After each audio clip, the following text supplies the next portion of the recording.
regardless of the type of income a man makes, a woman is his trophy. She is a representation of his status in this society. And if she is not fitting of what his image of his own status is, he's going to start policing that, or he's going to replace her, right? Yeah, And very so true. if his image is she's got to be as close to whiteness as possible, then baby, you better get that wig. You better press your hair every other day, every week, whatever you need to do. If it's damaged, we will figure out how to make sure this is sustainable for us. Men often want to show off their woman as the prize. Mm-hmm. But what is considered a prize to him is going to look different based on his value system. And that's where a lot of this policing comes from. Modesty.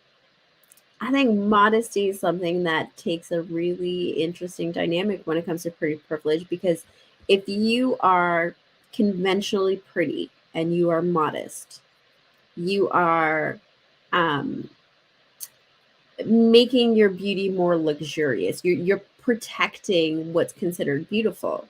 Mm. And I hate using this word because it has so much history behind it. But if you're considered more homely, your modesty is considered laziness. It's considered not putting in effort, right? And so I think, because they said, if you're pretty, then you don't have to be modest. But let's not pretend that if you are pretty and modest, it elevates your beauty. But if you're not pretty and you're modest, people just assume that you don't know how to take care of Can yourself. you say that again? You said if you're pretty and modest. It almost like elevates your beauty, right? Like we think about like this old money aesthetic, right? Like when we think about these TikToks, these Instagrams of like what women with old money look like, even though they're fashionable, they tend to be more modest in their attire. It makes you more luxurious to cover up your body with your money, right? Because you're conventionally considered beautiful. But someone who isn't conventionally considered beautiful in the exact same attire, you're not putting enough effort into how you look. Mm. I agree with that. Yeah, Yep. that makes sense. It makes sense. It makes a lot of sense. That Yeah, really. I agree with that too. Because a lot of us didn't blossom until a certain age. So some girls have to put more effort into their looks, because if they want to get chose and they know what's working for them going out looking homely is not working, and then them going out dressed up is working. Guess what they're gonna do? They're gonna go out and dress up. So when you hear these men say, "Well, I want a woman that don't wear no makeup or no weaves," um, I just look at the agenda behind it sometimes. Some men may actually feel that way, but some men are looking for perfection. They don't like, I feel like men don't like weaves because they can't tell what kind of hair you have. They Mhm. can't tell if you have hair. They can't discriminate anymore and say, oh, she got that good hair. You can't discriminate because you can't tell. Even if women who have that type of hair is wearing weaves. So then you see a woman, I'll never forget, I had a cousin a long time ago. He was like, I was dating this light skinned girl, and I was so surprised her hair was nappy. I was like, what are you talking about? Because she was wearing wigs, and then he saw her real hair, and he was like, I don't.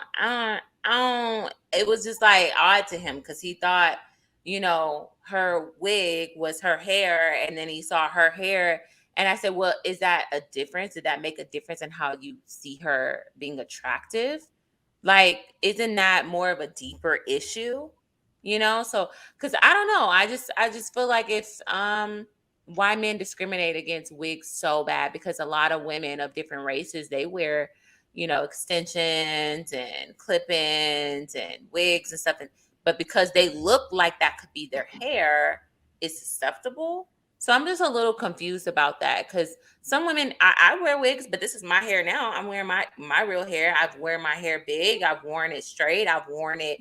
It's versatile, and it takes a lot being a Black woman dealing with our hair, because it is a lot of maintenance if you want to keep the length. I had 5 inches of this cut off because I had to get it cut and it was damaged. So it's just kind of like sometimes I'm going to wear a protective style to grow my hair back again, or take care of it, or make sure it's not uh damaged in the process. You know, I can't keep straightening it all the time. So I don't know. I'm a little confused when men, like, is it like a discriminatory thing? Like, why they want to see, like, they just have such a big problems with wigs. Well, I personally have a problem with them too. Oh yeah, but is that all? Is that all your hair? Yes, but not a wig. Okay, wait, hold on. If that is all your hair, then no, you let have me a just say, let me explain myself though. I don't have a problem with a weave, like a clip in, a weave. I have a problem with like when it looks fake, like that. It's like a line right there. Like I like there was a weave season. Like wigs just became popular. I mean, besides when I was growing up, only older people wore wigs, you know. And so now we're into, you know, I guess you become more versatile with the wigs. And I've seen some great wigs, but let's just be real. Those are not the majority. If you know how to rock the wig, it is beautiful. But the thing is that most people don't know how to rock the wig, and it's just giving everybody with a wig a bad name, you know. So if you know what you're doing, I guess you get it professionally done by the right person, it can look good. But the problem is majority of the people who are rocking them that's not the way it looks. You know, I'd need to push back on that, because like, how many times have you seen a woman, and I'm not shaming at all, right? Like, how you take care of yourself is how you take care of yourself. But how many times have you seen a woman with a ponytail or a weave or a quick sew-in, and it doesn't match her texture? It's not blending properly. And so I don't know. Like, I think there's like that privilege of being able to afford something that looks natural, because it's not cheap, right? It's not accessible to everybody.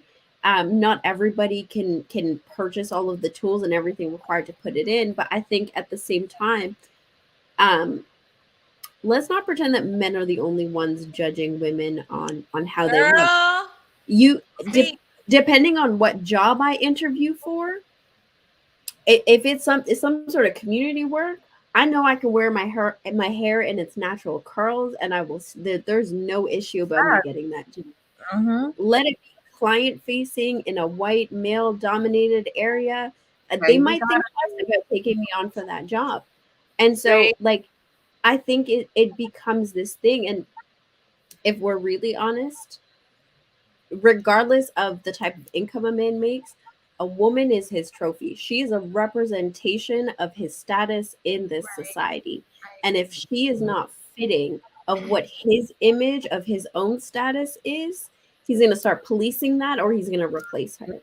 Right? Yeah, and so if his image is she's got to be as close to whiteness as possible, then baby, you better get that wig. You better press your hair every other day, every week, whatever you need to do. If it's damaged, we will figure out how to make sure this is sustainable for us. Yeah. But that is his idea. If he's somebody who's more community oriented, then you know what? You don't got to wear so much makeup. You can wear your hair natural. You can throw it back in a bun 7 days a week, and it's not a problem, right? What he values needs to be represented in that woman, unless he's in conflict with himself, which is a whole different discussion, right? But men often want to show off their woman as the prize. But what is considered a prize to him is going to look different based on his value system. And that's where a lot of this policing comes from. Because some men will tell you, I don't want no wig, I don't want no weave, I don't want... If it is not growing out of your head, I want nothing to do with it. If you're bald headed, I'm cool with it, right? And there are other men that say, oh no, if you can't do something to your hair, you are not presentable. Like, it's their value system that's being manifested in your physical beauty. They want to be represented through you. So maybe the women who wear wigs are not trying to attract the men and don't care what they say when they say, I don't want a woman who wears a wig. And it's like, maybe she's not trying to attract a man like you. What makes you the overall men to pick from? Because there are men out there who marry women who wear wigs. Right. Women who wear wigs still get rings. Absolutely. But I think that there goes into play, like, she has a good wig on. Like, he's okay with it because it looks presentable. It looks nice. But the problem is the people who it doesn't look nice, and that's what's Yeah, I have a problem with those too. I don't like the hat hair look. I don't like that. And that's I probably don't know what that is, because you know Like- what? Anytime I get in an argument on social media, maybe it's because I had a lot of hair under here, so it's hard to like braid it down, so it maybe just kind of look a little bulky at times. But I don't know. Like, that's the first thing that Black women come for is your hair. They'll be like, "Girl, if you don't your wig," and da, da, da. And I'm like, really? They'll come for your wig more than a man would. And that's why you should not put on no wag wigs, sis. And now that I'm part of your network, But I paid a lot of money for it. I'm like, what does my wig not look like? Then maybe you can go on my page and let me know, because I'm like, what's wrong with my wigs? I don't know. And because yes, a woman is going to tell you if that's not looking right, because we know more than the men do. Like, they know how it looks, but we know how it looks, and the fact that you have a beautiful head of hair on your head. If your wig does not look like that hair, then it's not worthy. So, you know.